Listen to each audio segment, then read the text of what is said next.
Movie के शुरू में हम एक आदमी को देखते हैं जिसका नाम बेर्निगन है। वो कुछ लोगों से अपनी जान बचाकर के जंगल में बहुत तेजी से भाग रहा है। घोड़े पर सवार वो तीन आदमी, जिनमें एक का नाम ड्यूगन है और एक का नाम स्टीलवेल और एक केचम है, वो बेर्निगन से किसी का पता जानने के लिए उसके पीछे लगे हुए हैं। तभी उनमें से एक आदमी बेर्निगन पर गोली चलाता है, जो गोली उसके पैर में जाकर के लगती है और वो वहीं गिर जाता है। अब वो उसके पास आकर के उनमें से एक आदमी केचम उसको मारता है और उससे उसके साथी का पता जानने की कोशिश करता है, लेकिन इसके बावजूद भी बेर्निगन उन्हें कुछ भी नहीं बताता। फिर वो लोग उसके गले में एक रस्सी बांधकर उसको तब तक घसीटते हैं जब तक वो अपने साथी का नाम नहीं बता देता। जब इन लोगों को बेर्निगन के साथी का पता चल जाता है, तब ये बेर्निगन को उसी रस्सी से गला घोट करके मार देते हैं। फिर दूसरी तरफ हम एक बूढ़े आदमी हेनरी और उसके बेटे व्हाइट को देखते हैं, जो अपने खेत में काम कर रहे थे। वैसे तो हेनरी न्यूयॉर्क में पैदा हुआ था और वो दुनिया के कई हिस्सों में भी घूमा, लेकिन बाद में वो एक किसान बनकर के ओक्लाहोमा में रहने लगा। हेनरी की वाइफ की भी मौत हो चुकी है और हेनरी की वाइफ का भाई भी उसकी मदद करने के लिए कभी कभी उसके पास आ जाया करता है। वो अपनी जिंदगी को बहुत ही सुकून के साथ गुजार रहे थे, लेकिन कभी कभी हेनरी और व्हाइट के आपस में थोड़ी बहस भी हो जाती है, क्योंकि व्हाइट को दुनिया के कई हिस्सों में घूमना पसंद था और वो बंदूक चलाना सीखना चाहता था, लेकिन हेनरी उसे ऐसा करने नहीं देता है। फिर एक दिन जब वो अपने खेत में काम कर रहे थे तो उन्हें एक घोड़ा दिखाई देता है जिसकी पीठ पर खून लगा हुआ था। फिर वो उस घोड़े को अपने खेत में लेकर के आ जाते हैं। फिर हेनरी अपने घोड़े पर बैठकर पूरे खेत में तलाशी शुरू कर देता है। तलाशी करते हुए उसे एक लड़का बेहोशी की हालत में जमीन पर पड़ा हुआ मिलता है। उस लड़के के कंधे पर गोली लगी हुई थी। हेनरी थोड़ी सी मिट्टी लेकर के उसके जख्म पर लगाता है और एक कपड़े से उसको बांध देता है। फिर हेनरी को वहाँ पर एक गन और एक पैसों से भरा हुआ पॉकेट मिलता है। तब हेनरी ने सोचा कि यहाँ पर कुछ ना कुछ तो गड़बड़ है। अब हेनरी इस लफड़े में पड़ना नहीं चाहता था, इसलिए वो अपने घोड़े पर बैठकर वहाँ से वापस जाने लगा। वापस जाते वक्त हेनरी को ख्याल आया कि इस लड़के को इसी हालत में छोड़कर जाना सही नहीं रहेगा, और वो वापस उस लड़के के पास आता है और उसका सारा सामान को जमा करता है और एक पेड़ की टहनी से उस जगह पर सारे निशान को मिटा देता है ताकि कोई सबूत बाकी ना रहे, और उस लड़के को लेकर के अपने घर आ जाता है। फिर हेनरी और व्हाइट दोनों ने मिलकर उसके जख्म पर दवा लगाई और उसकी गन और पैसों से भरे हुए पॉकेट को अलमारी में रख दिया। हेनरी उस लड़के के सामान को जब अलमारी में रख रहा था तो उसका बेटा व्हाइट नीचे से छुप करके उसको देख रहा था। अगली सुबह हेनरी ने देखा कि अगर इस लड़के के कंधे में से गोली नहीं निकालेंगे तो ये मर जाएगा। अब हेनरी ने उसकी गोली निकालने के लिए शहर जाकर डॉक्टर लाने के लिए सोचा, लेकिन शहर जाने से पहले हेनरी ने उस लड़के जिसका नाम करी था उसके हाथ पर रस्सी बांधकर बेड से बांध दिया और एक चाकू पास ही टेबल पर रख दिया। हेनरी के जाने के बाद व्हाइट उस अलमारी के अंदर तलाशी लेना शुरू कर देता है और उसे अलमारी में वो पैसों का पॉकेट और एक गन नजर आती है। वो पैसों के पॉकेट को देखकर रख देता है और उस गन को लेकर के वो बाहर आ जाता है और एक बोतल पर निशाना लगाना शुरू कर देता है। काफी कोशिश करने के बाद वो बोतल को शूट कर देता है। वहीं अंदर करी को भी बेहोशी की हालत में गोलियों की आवाज सुनाई दे रही थी और उसे लग रहा था कि उसका घर जल रहा है और उसकी फैमिली को भी मार दिया गया है। फिर व्हाइट वापस घर में आता है और वो उस बॉक्स को ओपन करता है जो हेनरी ने काफी टाइम से उसे छुपा करके रखा था। जब वो उस बॉक्स को खोलता है तो उसमें एक गन रखी हुई थी और कुछ न्यूज़पेपर के टुकड़े भी उसमें पड़े हुए थे। जब उन न्यूज़पेपर के टुकड़ों को वो देखता है तो उसमें कुछ अपराधियों के बारे में लिखा हुआ था। उधर हेनरी जब डॉक्टर को लेने के लिए शहर की तरफ जा रहा था तो वही तीन आदमी उसे दिखाई देते हैं जो करी को ढूंढ रहे थे। उन्हीं तीन आदमी में से एक स्टेलवेल ने उस जगह पर देखा कि वहाँ पर किसी ने सबूत मिटाने के लिए उस जगह की सफाई की है। इससे वो तीनों लोग समझ गए कि करी के साथ कोई ना कोई और भी शामिल है। तभी उन्हें किसी के होने का डाउट हुआ और वो उस पर गोलियां चलाना शुरू कर देते हैं, लेकिन हेनरी अपनी जान बचाकर के वहां से भाग जाता है। उधर घर में जब व्हाइट ने करी के पास में आकर के देखा तो उसके एक हाथ पर रस्सी बंधी हुई थी और दूसरा हाथ कंबल में ढका हुआ था। जब उसने दूसरे हाथ को खोल करके देखा तो करी ने उसके हाथ को पकड़ लिया और इतनी देर से करी सोने का नाटक कर रहा था। अचानक से करी ने वो टेबल पर रखा हुआ चाकू उठाया और व्हाइट पर हमला कर दिया। व्हाइट ने करी से कहा कि मैं तुम्हें कोई भी नुकसान पहुंचाना नहीं चाहता हूं। तभी वहां पर हेनरी आ जाता है और वो करी को लात मारकर व्हाइट पर से हटा देता है और उसके मुंह पर एक घुसा मारता है जिससे करी वहीं बेहोश हो जाता है। फिर हेनरी ने करी को एक कुर्सी पर बांध दिया। अब हेनरी ने सोचा कि शहर जाकर डॉक्टर को लाने में बहुत खतरा है, इसलिए उसने एक चाकू लिया और उसको गर्म करके करी की गोली निकालते हुए उससे सवाल करने लगा। करी ने हेनरी से कहा कि वो एक वकील है और तुम लोग यहाँ से चले जाओ इससे पहले कि बहुत देर हो जाए। हेनरी ने करी की गोली तो निकाल दी थी और उससे कुछ सवाल पूछने वाला था, तभी उसे वो तीन आदमी उसके घर की तरफ आते हुए दिखाई देते हैं। फिर हेनरी ने करी की वो गन निकाली और उसको देखा तो उसमें गोलियां नहीं थी। फिर उस गन में गोलियां रिलोड करके वो घर के बाहर आ जाता है। फिर केचम ने हेनरी से कहा कि वो एक लड़के को ढूंढ रहे हैं जिसका नाम करी है, जो एक बहुत ही खतरनाक क्रिमिनल है। अब केचम हेनरी से उसकी जिंदगी के बारे में कुछ सवाल करने लगा। जब केचम को इस बात का पता चलता है कि हेनरी का पूरा नाम हेनरी मकार्टी है तो वो चौंक जाता है, क्योंकि वो जानता था कि कुछ सालों पहले एक खतरनाक क्रिमिनल था जिसका नाम भी मकार्टी था। फिर हेनरी ने उसे कहा कि उसने करी नाम के किसी भी लड़के को नहीं देखा है और वो उन तीनों को वहाँ से जाने जाने के लिए कहता है और वो जाते वक्त हेनरी से कहते हैं कि रात को घर के दरवाजे को बंद करना नहीं भूलना। फिर हेनरी घर के अंदर जाता है और व्हाइट को एक थप्पड़ लगाता है क्योंकि उसने वो गन चलाई थी। व्हाइट कहता है कि वो तो बस ये देखना चाहता था कि ये गन कैसे चलाई जाती है क्योंकि उसने आज तक कभी गन नहीं चलाई थी। इस पर हेनरी फिर से व्हाइट को एक थप्पड़ और लगाता है। फिर व्हाइट गुस्से में वहाँ से चला जाता है। फिर हेनरी वापस से करी के पास आता है कुछ पूछताछ करने के लिए। करी ने हेनरी से कहा कि वो क्रिमिनल नहीं है बल्कि वो तीनों बैंक चोर है क्योंकि उन्होंने करी के साथियों को मार करके उनके सारे पैसे चुरा लिए थे और उसने वो पैसे तो उनसे ले लिए थे और इसी चक्कर में उसके गोली लग गई थी। वो घोड़े से गिर करके बेहोश हो गया था। जब उसे होश आया तो उसने अपने आप को यहाँ पाया। अब करी ये सोच रहा था कि केचम ने हेनरी को गोली क्यों नहीं मारी, लेकिन वो जानता था कि केचम यहाँ पर वापस जरूर आएगा। और उधर वो तीनों आदमी आपस में बात कर रहे थे कि अब क्या करना चाहिए। उन्हें लग रहा था कि पैसों के लालच में हेनरी उनसे झूठ बोल रहा है और वो करी की मदद कर रहा है। अब ड्यूगन ने कहा कि उन्हें हेनरी को गोली मार देनी चाहिए थी क्योंकि हम तीन थे और वो अकेला ही था। तब केचम ने कहा कि बात कुछ और है, उसे नहीं लगता कि हेनरी को पैसों का कोई लालच है। केचम ने कहा कि हेनरी के गन पकड़ने का तरीका एक शातिर क्रिमिनल जैसा था, कोई किसान जैसा तो नहीं था। इसीलिए ड्यूगन अब हेनरी पर नजर रखने लगा। फिर रात को हेनरी व्हाइट को घर के अंदर रहने के लिए कहता है क्योंकि घर के बाहर रहना खतरे से खाली नहीं था। फिर हेनरी करी को खाना खिलाता है। तब करी कहता है कि उसे बांध करके क्यों रखा गया है। फिर हेनरी ने उससे उसके काम के बारे में पूछा। तब करी ने उन सब के नाम बताए जिसके साथ वो काम करता था और हेनरी उन सभी लोगों को जानता था जिनके नाम करी ने बताए। करी ने भी व्हाइट पर हमला करने के लिए हेनरी से माफी मांगी और कहा कि वो नई जगह थी इसलिए वो थोड़ा डरा हुआ था। फिर करी ने हेनरी से कहा कि शायद हम पहले भी कहीं मिले हैं। तब हेनरी इस पर मना करता है और उसके हाथ पर बंधी हुई रस्सी को खोल देता है। वो हेनरी को अपने बचपन के किस्से सुनाने लगा और कहा कि उसने बिली नाम के एक बच्चे को गोली लगते हुए देखा था और उसने सपने में जो आवाज सुनी थी वो भी बिली की ही थी। फिर हेनरी ने उसकी सारी रस्सियों को खोलकर उसकी गन उसे वापस देकर वहाँ से चले जाने के लिए कहा क्योंकि वो तीनों आदमी कभी भी यहाँ वापस आ सकते थे।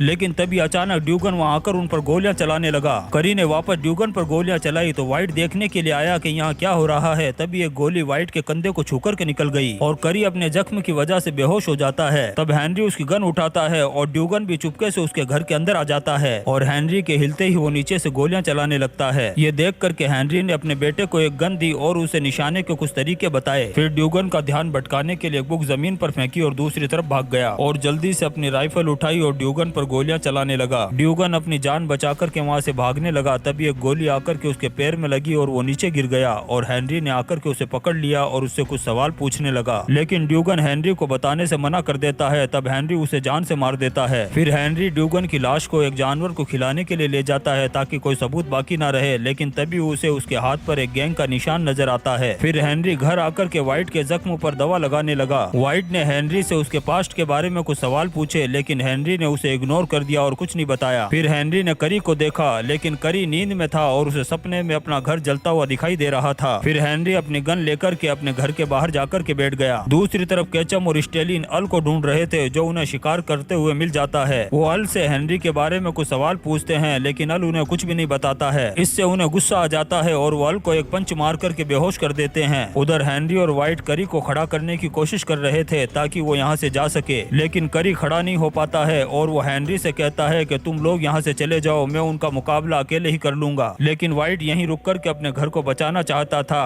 पर हेनरी ने उसकी बात नहीं मानी और अपने बेटे को लेकर के वहाँ से जाने की तैयारी करने लगा। और जैसे ही वो जाने के लिए अपने घर के दरवाजे पर पहुंचे तो सामने केचम और स्टेलिन कुछ गुंडों के साथ उसके घर की तरफ आते हुए दिखाई दिए। ये देख करके हेनरी और व्हाइट वापस से घर के अंदर आ जाते हैं और बाहर से केचम उन्हें आवाज लगाता है कि अगर वो करी को हमारे हवाले कर देंगे तो हम उन्हें कुछ नहीं कहेंगे और उन्हें जिंदा छोड़ देंगे। लेकिन हेनरी ऐसा करने से मना कर देता है। तब केचम उसे कहता है कि हमने अल को बंदी बना लिया है और वो जख्मी हालत में हमारे पास है। ये सुनकर के हेनरी को गुस्सा आ जाता है और वो अपनी राइफल निकालता है और एक गन अपने बेटे व्हाइट को देता है और उसे घर में रहने के लिए ही बोलता है और कहता है कि खिड़की से दूर रहना और जब जरूरत हो तभी गोली चलाना। फिर हेनरी केचम के सामने आकर के खड़ा हो जाता है। तब केचम कहता है कि मैं जानता हूँ तुम एक शरीफ आदमी नहीं हो, लेकिन तुम असल में हो कौन ये बता दो। फिर केचम ने कहा कि अगर तुम करी को हमारे हवाले कर दोगे तो उसके बदले में हम तुम्हें अल दे देंगे। लेकिन हेनरी ऐसा करने से भी मना कर देता है। ये सुनकर के केचम गुस्से में आकर अल पर गोली चला देता है और उसे वहीं खत्म कर देता है। ये देख करके व्हाइट को भी गुस्सा आ जाता है और वो बाहर आकर के उन पर गोलियां चलाना शुरू कर देता है। केचम भी वापस उन पर गोलियां चलाने लगा लेकिन हेनरी ने जल्दी से व्हाइट को घर के अंदर धक्का दे दिया। लेकिन एक गोली करी के पैर पर आकर के लग जाती है। इस गलती की वजह से हेनरी व्हाइट पर बहुत गुस्सा करता है और उसे चुपचाप घर में ही रहने के लिए कहता है। करी ने जब ये वर्ड सुने तो उसे समझ में आ गया था कि ये वही बच्चा बिली है जो उस रात बचकर के वहाँ से भाग गया था। लेकिन हेनरी ने करी की बात पर ध्यान नहीं दिया और राइफल और गोलियां लेकर के फिर से घर के बाहर आ गया और उन पर अंधाधुंध गोलियां चलाना शुरू कर दी। इससे केचम के कई सारे आदमी मारे गए और हेनरी खिड़की में से कूदकर फिर से घर में आ जाता है। अंदर से करी भी गोलियां चला करके कुछ लोगों को मार देता है। फिर बचे हुए गुंडों ने हेनरी के घर को चारों तरफ से घेर लिया। जब हेनरी ने ये देखा तो वो एक चाकू लेता है और पीछे के रास्ते से बाहर निकल जाता है और पीछे से आकर के 2 गुंडों को चाकू से मार देता है और एक को गोली से उड़ा देता है। फिर हेनरी स्टीलवेल के सामने आ जाता है। स्टीलवेल चुपके से हेनरी पर चाकू से वार करने की तैयारी कर रहा था, लेकिन स्टीलवेल ऐसा कुछ करता इससे पहले ही हेनरी ने गोली मारकर उसे खत्म कर दिया। अब सिर्फ केचम बचा था जिसने छुपकर के हेनरी पर हमला किया, जिससे हेनरी जख्मी हो जाता है और वो जंगल की तरफ भागने लगता है और केचम भी उसके पीछे आ जाता है। अब वो दोनों पेड़ के पीछे छुपकर के एक दूसरे पर गोलियां चलाना शुरू कर देते हैं और फिर हेनरी ने केचम के पैर पर और कंधे पर गोली मार दी, जिससे वो नीचे गिर जाता है और फिर हेनरी केचम के पास आता है। केचम हेनरी पर गोली चलाता इससे पहले ही हेनरी ने उस पर गोली चला दी और उसे खत्म कर दिया। फिर हेनरी जल्दी से घर आता है और करी के जख्म को देखता है। तभी हेनरी को करी के हाथ पर वही निशान नजर आता है जो उसे ड्यूगन के हाथ पर नजर आया था। लेकिन तभी करी ने हेनरी को गोली मार दी और कहा कि वो शरीफ जरूर है लेकिन इतना भी शरीफ नहीं है। करी और उसके आदमी केचम के साथ काम करते थे, लेकिन जब करी को पता चला कि केचम उन्हें मारने वाला है, इसीलिए करी वो पैसे लेकर के वहाँ से भाग गया था। लेकिन हेनरी अभी तक मरा नहीं था और करी उसको जान से मारने के लिए फिर से खड़ा होता है। तभी व्हाइट पीछे से आकर के करी को गोली मार देता है। व्हाइट हेनरी को बचाना चाहता है लेकिन हेनरी उसे मना कर देता है और कहता है कि अब बहुत देर हो चुकी है। हेनरी अपने बेटे व्हाइट से कहता है कि जब तुम बाहर की दुनिया में जाओगे तो तुम्हें बिली नाम के बच्चे के बहुत सारे किस्से सुनने को मिलेंगे, लेकिन उन किस्सों में से कुछ ही सच्चे होंगे। फिर हेनरी ने कहा कि वो एक अच्छा इंसान नहीं है, वो सिर्फ अपने बेटे को अच्छी जिंदगी देना चाहता था, इसलिए उसने यहाँ पर आकर के रहना शुरू किया। हेनरी ने कहा कि मुझे पूरा यकीन है कि तुम एक अच्छा इंसान जरूर बनोगे। ये कहकर के हेनरी दम तोड़ देता है। अपने बाप की मौत पर व्हाइट की आंखों में आंसू आ जाते हैं और फिर वो हेनरी को अपनी माँ के पास दफन कर देता है और अपना सामान लेकर घोड़े पर सवार होकर दुनिया घूमने के लिए वहाँ से चला जाता है। और इसी के साथ ये मूवी खत्म हो जाती है। फ्रेंड्स, हम आपके लिए ऐसी ही शानदार मूवीज एक्सप्लेन करते रहेंगे, तो सब्सक्राइब जरूर करें, लाइक और कमेंट्स भी करें। Thank you.